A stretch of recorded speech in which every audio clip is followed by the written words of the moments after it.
15장 말씀을 붙잡고 기도하겠습니다. 오늘 말씀은 민수기 15장 22절에서 36절까지의 말씀입니다.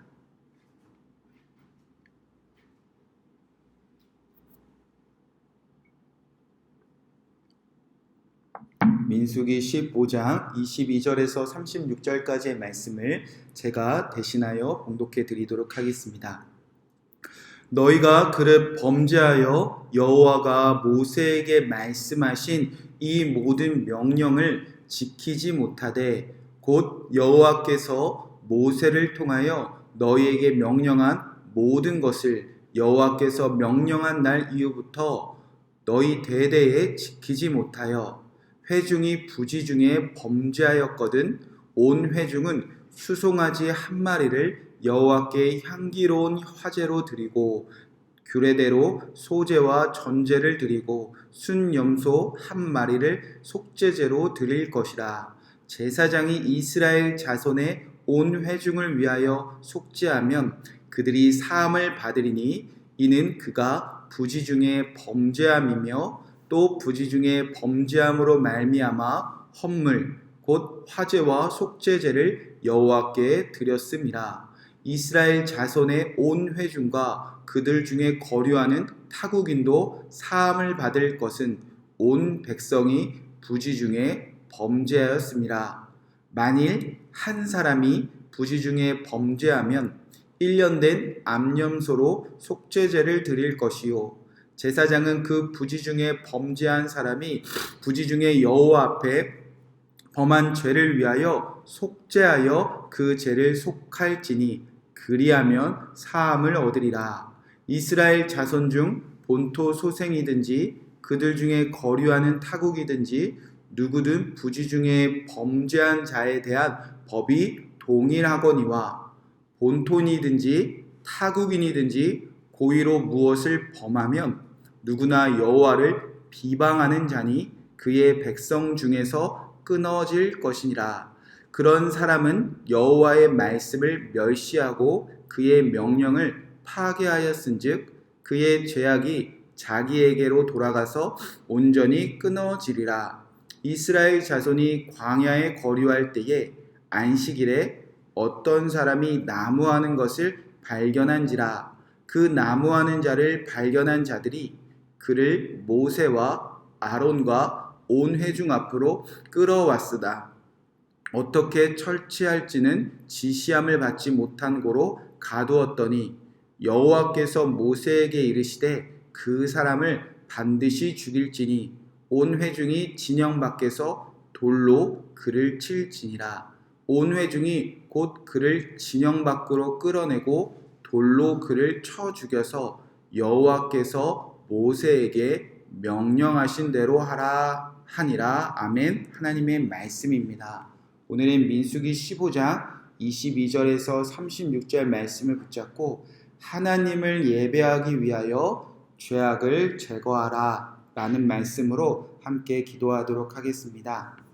민수기 15장을 통해서 하나님은 예배에 대한 명령을 말씀하셨습니다.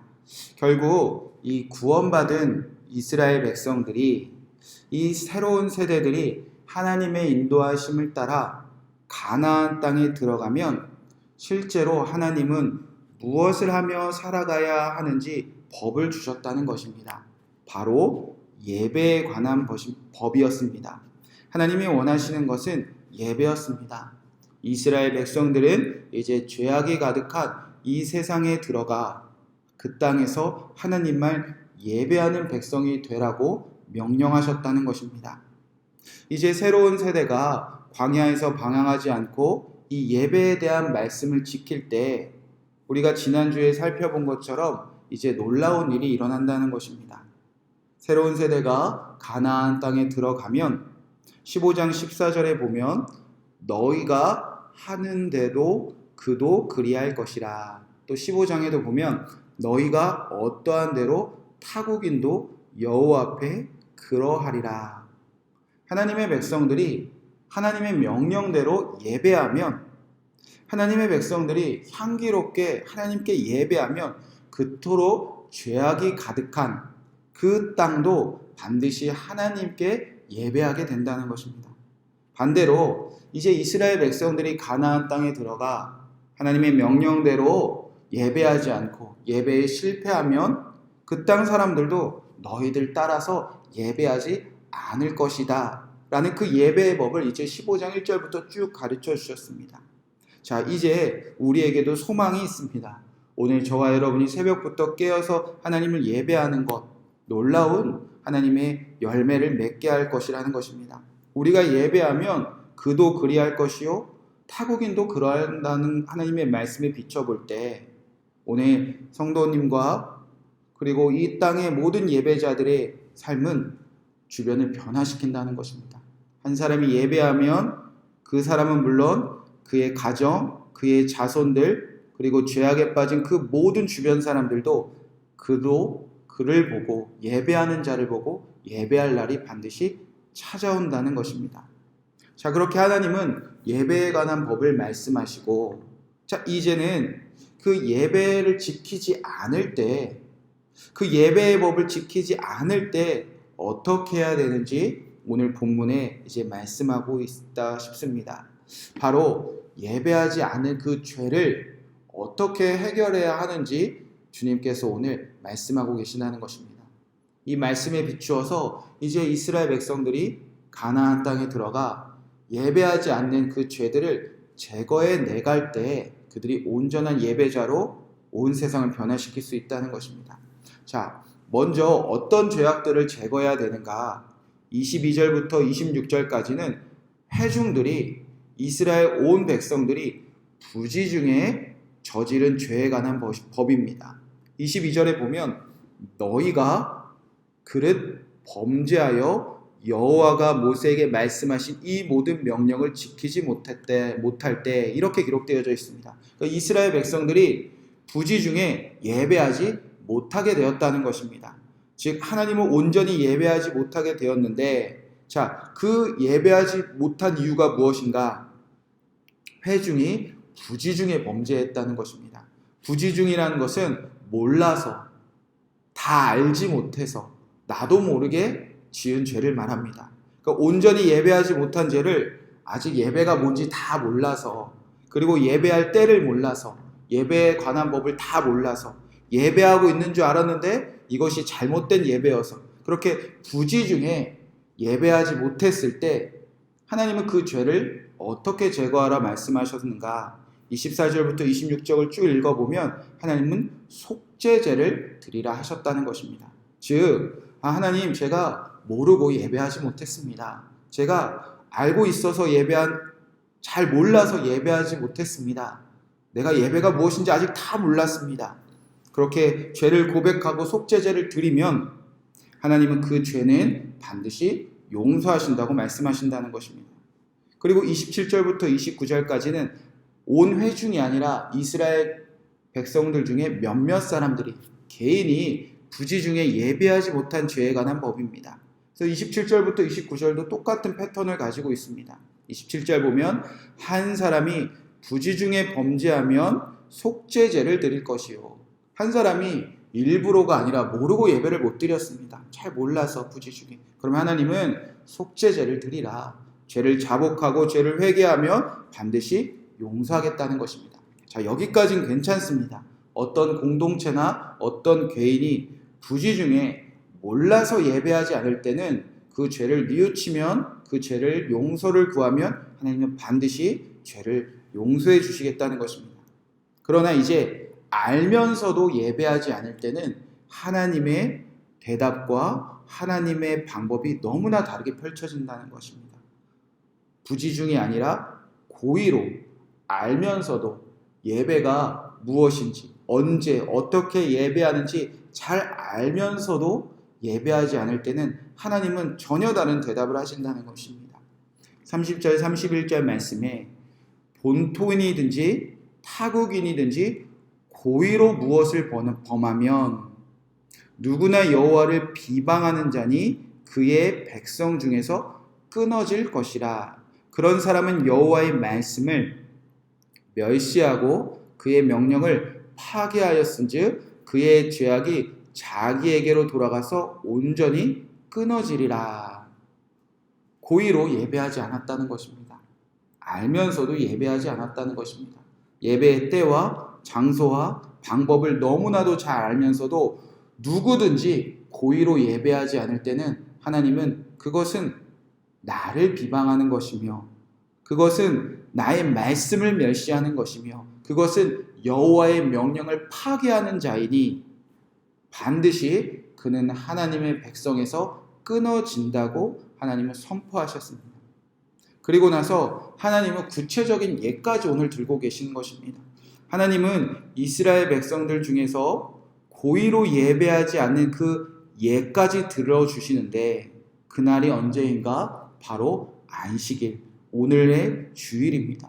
하나님은 이것을 가장 경계하라고 하셨다는 것입니다. 32절 33절에 보면 이스라엘 자손이 광야에서 거류할 때에 안식일에 어떤 사람이 나무하는 것을 발견한지라. 그리고 나서 33절에 보면 그 나무하는 자를 발견한 자들이 그를 모세와 아론과 온 회중 앞에 끌어왔으나, 이렇게 기록되어져 있습니다. 즉 이 나무하는 사람은 어떤 사람인가? 위의 말씀에 이어져서 고의로 예배하지 않는 사람입니다. 안식일에 예배해야 되는 것을 너무나 잘 알면서도 고의로 예배하지 않은 이 나무하는 사람을 온 회중 앞에 끌고 가라고 말씀하셨다는 것입니다. 이 사람, 이 안식일에 예배하지 않는 이 사람은 하나님을 비방하는 자요, 하나님을 멸시하는 자요, 하나님의 말씀을, 명령을 파괴하는 자이기 때문에 하나님은 이렇게 말씀하셨습니다. 그 나무하는 자를 반드시 돌로 쳐 죽이라 말씀하셨다는 것입니다. 그렇게 하나님은 이스라엘 백성 중에 고의로 예배하지 않는 것, 예배해야 되는 것을 알면서도 예배하지 않는 죄를 그토록 엄하게 제거해내라고 하나님께서 명령하셨다는 것입니다. 왜냐하면 이스라엘의 예배가 온 세상을 살리기 때문입니다. 하나님의 백성의 예배는 그들의 예배로만 그치는 것이 아니라 죄악이 가득한 모든 주변 사람들을 살리는 하나님의 방법이었기 때문입니다. 예배가 살면 세상이 살아나는 것이고요. 예배가 죽으면 세상은 회복되지 않기 때문입니다. 하나님은 그토록 예배에 관해서 강하게 말씀하셨습니다. 코로나19로 우리가 1년을 지냈습니다. 가장 두려운 것이 무엇입니까? 경제가 무너지는 것, 사람들과의 관계가 무너지는 것, 병들어 아픈 것, 일상이 무너지는 것, 그것도 두려운 일입니다. 그러나 가장 두려운 것은 온 세상을 회복시키는 하나님이 세우신 예배자들의 예배가 오늘 고의로 무너지고 있다는 것입니다. 코로나19 전부터 우리가 예배해온 그 삶이 이제는 누군가에게 고의로 예배하지 않는 좋은 핑곗거리가 되고 있지 않나 싶습니다. 오늘 우리가 제거해야 될 죄를 오늘 이 말씀을 통해서 분명히 저와 여러분에게 새겨지는 귀한 하루가 되시기를 주님의 이름으로 간절히 축복의 말씀을 드립니다. 부지중이든 고의로든 우리가 예배하지 않았던 그 모든 죄를 주님 용서하여 주시옵소서. 이제는 내가 하나님이 알려주신 만큼, 하나님이 가르쳐 주신 만큼, 하나님이 예배할 수 있도록 인도하신 만큼 오늘 우리가 예배하겠습니다. 그리고 우리 예배를 바라보는 그 모든 수많은 예배하지 않은 그 모든 수많은 사람들이 주님을 예배하는 그날을 속히 이루어 주시옵소서. 이 말씀 붙잡고 우리가 오늘 합심하여 기도하며 나아가도록 하겠습니다. 첫 번째로 기도할 때 우리가 부지중에 예배하지 못할 때가 있습니다. 이 죄를 주님께 용서해달라고 기도하도록 하겠습니다. 22절 말씀, 너희가 그릇 범죄하여 여호와가 모세에게 말씀하신 이 모든 명령을 지키지 못할 때, 우리가 예배하는 것을 잘 알지 못해서, 예배에 대해서 아직 우리가 깊이 깨닫지 못해서, 아직 예배할 그런 마음과 무언가 우리가 충분하지 못해서 우리가 그렇게 예배하지 못할 때 하나님은 속죄제, 용서를 구하라 하셨습니다. 주님, 제가 부지중에 예배하지 못했습니다. 예배에 대해서 아직 잘 모르겠습니다. 그래서 하나님, 우리가 지었던 죄들이 있다면 하나님 용서하여 주시옵소서. 먼저 회개기도 드리도록 하겠습니다. 두 번째로 기도할 때 우리가 고의로 예배하지 않았던 죄를 하나님께 올려드리도록 하겠습니다. 하나님, 우리가 고의로 예배하지 않을 때 그것은 나를 비방하는 것이요 여호와의 말씀을 멸시하는 것이요 그의 명령을 파괴하는 것이라 말씀하시며 그 죄 지은 자는 끊어질 거라 말씀하셨습니다. 하나님, 내가 연약하여 내가 부족하여 고의로 예배하지 못했던 때가 너무나 많이 있습니다. 주님, 용서하여 주시옵소서. 끊어지지 않게 하여 주시옵소서. 끊어져 마땅하지만 주님 긍휼을 베푸시고 주여 용서하셔서 다시 예배하는 자리로 주여 우리를 회복시켜 주시옵소서. 이 세상을 위해서 기도하겠습니다. 코로나19로 인하여 하나님을 예배하지 못하는 그 모든 마음들 주님 사하여 주시옵소서. 사라지게 하여 주시옵소서. 하나님이 예배하라는 그 모든 명령이 이 코로나를 이기고 언제 어디서나 어떠한 방법이든 예배자들이 회복되게 하여 주시옵소서.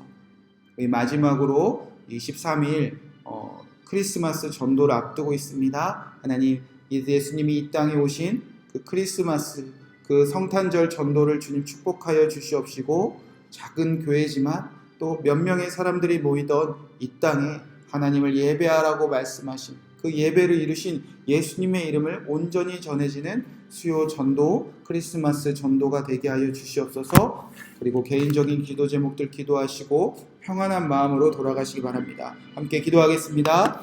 사랑과 은혜가 많으신 주님, 우리가 때때로 예배하지 못할 때가 있습니다.